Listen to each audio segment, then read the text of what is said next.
The Rams do it again. The LA Rams make a major move just a few hours ago, signing future first ballot Hall of Famer and my guy, the great Bobby Wagner, to a 5-year deal worth $50 million. Bobby Wagner, worth every single penny. And this is not like he's just hanging on at the end of a legendary career. Take a look at the tackle numbers. 170 tackles last season. As you know, I'm not just a host with unbelievable hair.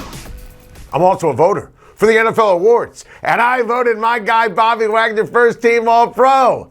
And oh, by the way, the Rams ripped the hearts out of Seattle, signing arguably their greatest player ever, with all due respect to Russell Wilson and Walter Jones and Steve Largent. Just a bonus to add spice to the rivalry. Love the Rams, love the approach, love how they work, how they operate with the win now, screw them picks mentality.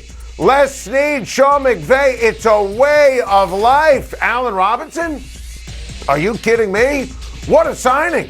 I'd make the case Bobby Wagner, even better. Bobby Wagner, winner, leader, champion. And remember, Bobby Wagner was livid, angry when he found out Seattle was cutting him. This is arguably the greatest player in Seahawks history. Worst case scenario, top 4 Mount Rushmore player in Seahawks history. The Seahawks cut him. And Bobby Wagner found out from Twitter.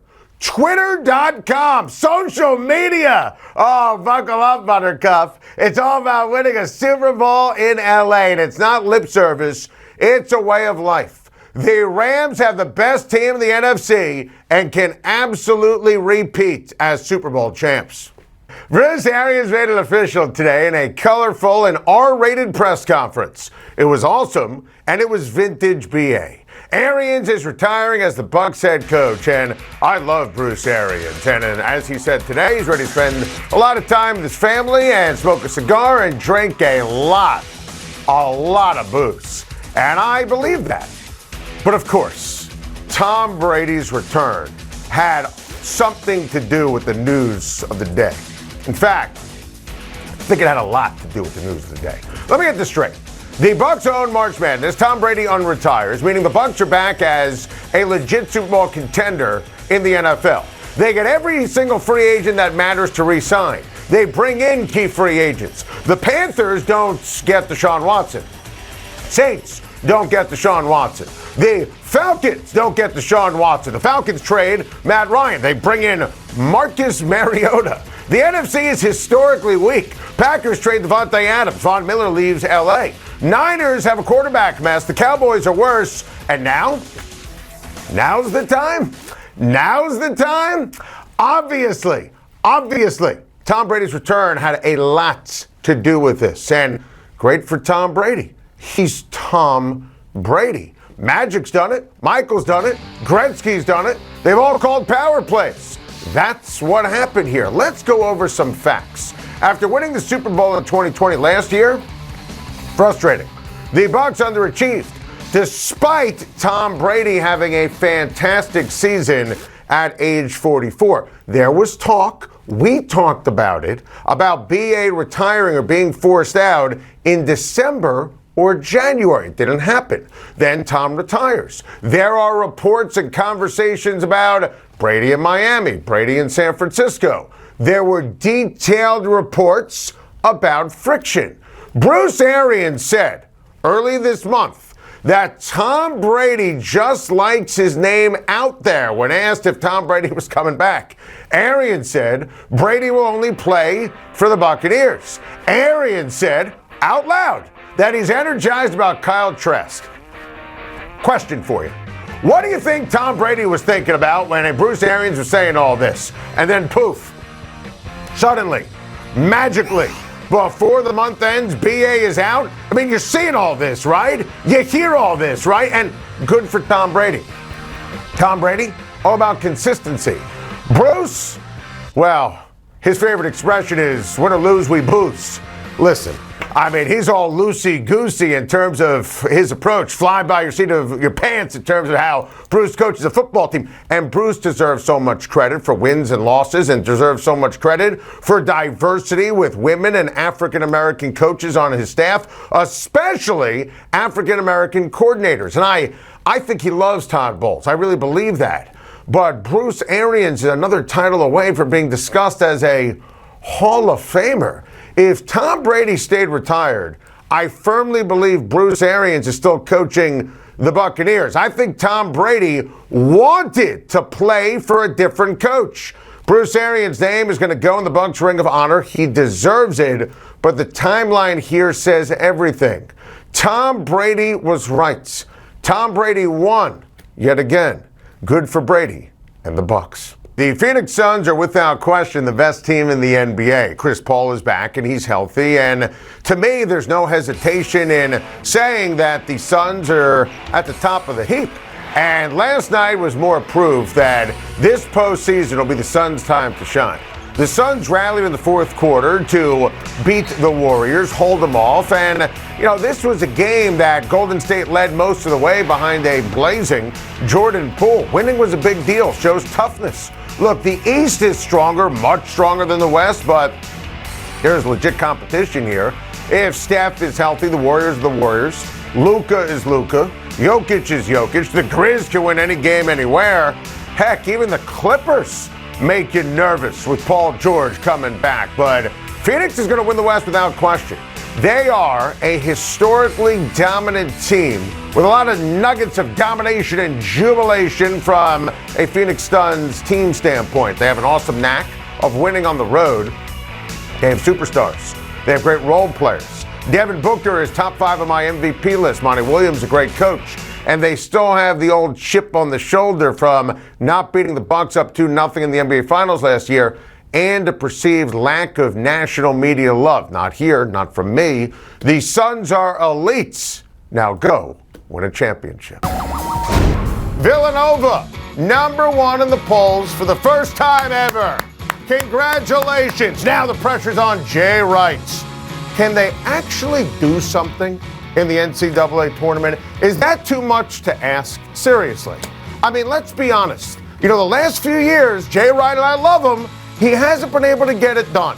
This year, there are going to be a lot of expectations. Don't blow it, Jay Wright. I'm watching you. I don't trust Villanova. You had to know Villanova was vulnerable, right?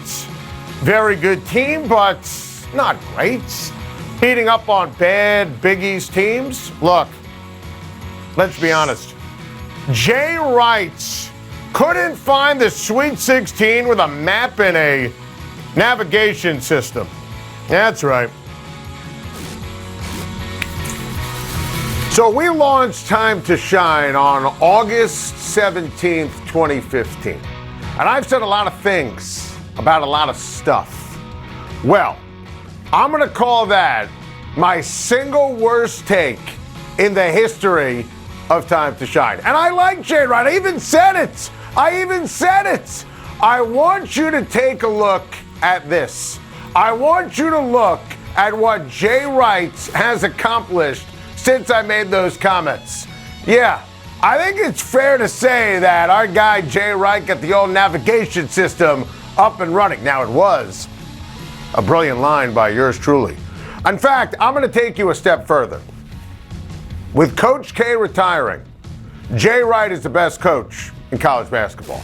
And I loved Jay Wright when he was at Hofstra, won a ton of games at Villanova. I've argued that he should coach the Philadelphia 76ers. Jay Wright has become absolutely reliable and superb. What he did even before that take he deserved credit for, you just wondered aloud about Jay Wright in a big spot. I mean, it's crazy to think back to those comments in real time, and Jay Wright struggled miserably. Now, it's automatic. Villanova basketball, it's a thing of beauty. They are a machine. That culture's incredible. You trust them with the game on the line, and they're in position to go to another championship game and be in position to be in the mix to win another title. Jay Wright, let me tell you something. I was dead wrong. And you are, once Coach K retires, the best coach in college basketball. Plenty of stuff to get off my chest on a Thursday. Former St. Peter's head coach Schein Holloway introduced today as the next head coach at his alma mater, Seton Hall. This is all sorts of awesome. I mean, I remember Schein Holloway when he was playing at Seton Hall. He was a stud point guard. Early 2000s, broke my heart a lot as a Syracuse alum and fan. And listen, I've talked about the St. Peter's run as the greatest Cinderella run ever in the history of the NCAA tournament, and those nuggets on your screen backed it up. Everything we said backed it up. Even if he didn't make that run, he was still the right guy, right time, former Kevin Willard assistant. I reference, obviously, he played at Seton Hall. He knows what Seton Hall is, knows what Seton Hall isn't. He's going to recruit brilliantly. He's going to win. His X's and O's are great. I mean, I remember the buzzer beater he had in the NCAA tournament against Oregon. I remember when Schein, no relation, was his backup at the point guard position. I am so pumped up for Schein Holloway going home to Seton Hall. Got to get this off my chest. With Bruce Arians stepping down as the Bucs head coach, I'm so happy my guy Todd Bowles is getting another shot at being a head coach. Look, Todd Bowles is a brilliant defensive mind, and he deserved a second bite at the apple because the first time he was a head coach, he was coaching the Jets. And you see the record when he was coaching the Jets, and look. He didn't do a great job managing in-game, punting a lot when he shouldn't. He also had, Mike McCagnon picking the players, inept quarterbacks. Todd Bowles knows what he's doing. I think that he is absolutely right guy, right time. And to the points we made about Tom Brady to start the show, think about, and they talked about this, BA and Todd Bowles at the news conference. They've known each other forever, going back to the Temple days, the Philly days, right? Todd Bowles is going to have structure. I mean, with Bruce Arians, there was no structure. Todd Bowles is very meticulous in terms of organization and in terms of maximizing talent. There's a Belichick approach to how Todd Bowles does his work and how he coaches. So I think this for Tom Brady is a win, and I am so happy that Todd Bowles doesn't have Ryan Fitzpatrick or Geno Smith or Josh McCown walking through that door. So happy he's a head coach again in the NFL, and he's going to be super successful. Because let me get this off my chest. The coaching change in Tampa Bay, at the end of the day, the odds for winning a title are still the same. The Vegas win total, still the same. Tom Brady, I'd make this case, has a better chance of winning a title this year. Brady knows it, which is why he forced the hand with Todd Bowles and Byron Leftwich calling the plays, than Bruce Arians. And look at this roster. They are loaded. I mean, this is going to be so much fun. And wait until Gronk walks through that door. Look, they are absolutely going to run away with the division. They're going to be in the mix for the Super Bowl. The odds, according to our good friends over at Caesars, listen, Bruce Arians, Super Bowl winning coach, he left the team. You would think normally the odds would change. Nope. That's the beauty of Tom Brady. That's the beauty of Todd Bowles with my guy Byron Leftwich, and that's important here, calling the plays. Thank you for watching. Please like and subscribe, and don't forget to hit the bell for more videos.